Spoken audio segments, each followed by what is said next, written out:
and welcome to another BookTube video from me, Lauren, from Lauren and the Books. I hope you're all well indeed. Today I'm going to be talking about the books that I'm currently reading in the month of June. I've got 3 books on the go. The first is an audiobook. Let me I'll rack it up so I can show you really it's true. The first book I'm reading is an audiobook of I Am by Maggie O'Farrell. I've read fiction by Maggie O'Farrell before. I haven't read non-fiction. In fact, I don't even know if she's done non-fiction before.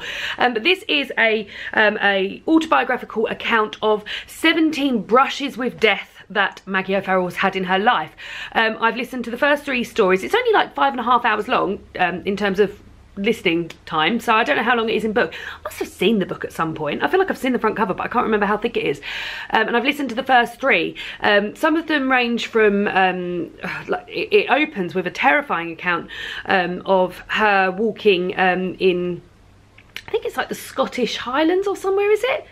I can't remember. Somewhere very isolated, and she comes across a man who she knows he's doubled back in order to meet her at this point that he knows she'll be alone at, and off the back of that she has quite an odd meeting with him, and then a few weeks later she finds out that a girl was actually killed by him on the same pathway that she'd been. So some of them are things it was the way she was describing it was really terrifying, and I was actually walking somewhere by myself at the time listening to it, and I was like, oh my goodness me. And then also there's been a few sort of accounts of her as a child and her as a teenager, but I'm really enjoying it. I really like Maggie O'Farrell's writing anyway, so this was just exciting to listen to that. So yeah, I've been really enjoying that so far. I'm looking forward to listening to a bit more. And then the other 2 are books that I've actually got here with me. The first one is The Miseducation of Cameron Post by Emily M. Danforth. Now, Penguin Platform were kind enough to send this to me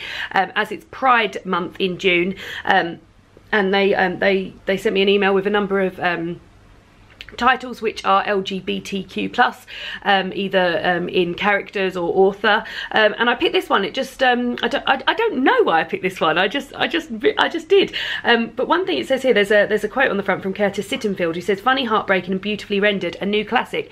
And I really get that sort of classic sense when I'm reading it. It really nothing to do with actual plot or anything, but The Perks of Being a Wallflower by Stephen Chbosky gives me the same sort of vibe as, like, I eventually feel like that's going to be a classic, and I get that sort of thing from here. It tells the story of a young lady called Cameron whose parents die when she's very young, and the first thing she thinks about when her parents die is that she's relieved that they won't find out that she was kissing a girl hours before they died that day, and then she goes to live with her and then her aunt, who is quite religious, comes to live with her, and it says here on the back that desperate to correct her niece, Cameron's aunt takes drastic action. Now that hasn't happened yet, and I'm almost halfway through the book, so I know that that's going to pick up soon. But yeah, I've really been enjoying this, and it's a real fun and easy read. It's reminded me of like picking up a book from the library when I was a teenager that I didn't think I'd enjoy as much as and then it's been a real surprise. So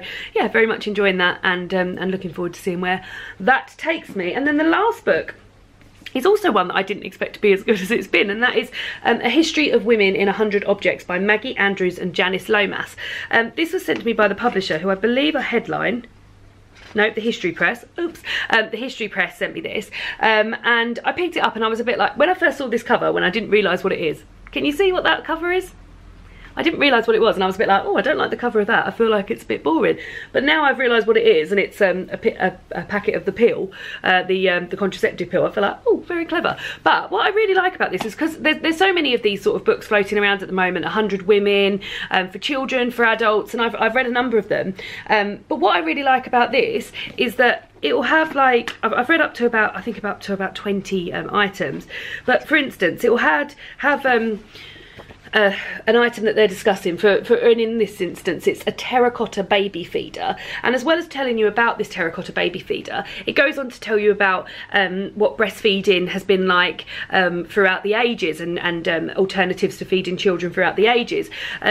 and up to today. The next one here is a postcard of a Hottentot Venus. That's where it starts, and then the actual postcard is here.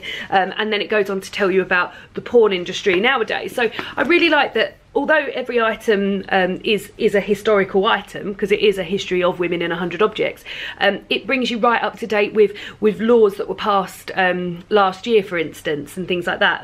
There's a bit in there which talks about the coercive behaviour law being passed in 2017. So yeah, I've been really, really impressed with this. I didn't think I would enjoy it as much as I have been, and when I picked it up, I sort of thought, oh, that will be one that I'll go back to every now and again. But I've actually read quite a lot of it so far, so very much enjoyed it. The only thing is that it's ever so heavy. So it's not one that I'm able to read in the bath and stuff. It's very much a sit down and have it there with you. I don't know if I'll be carrying this around with you. It doesn't even look, it's not huge. Look, that's how big the other one is. But it's just, I don't know if it's just the paper or something, but it's really, really heavy. So yeah, those are the books. Hi, that I've been reading in June. Would love to hear what some of the books that you guys have been reading. Have any of you read either of these before, or have you listened to or read I Am by Maggie O'Farrell? Would be very interested to hear that, and I will see you all again soon for another BookTube video. Bye.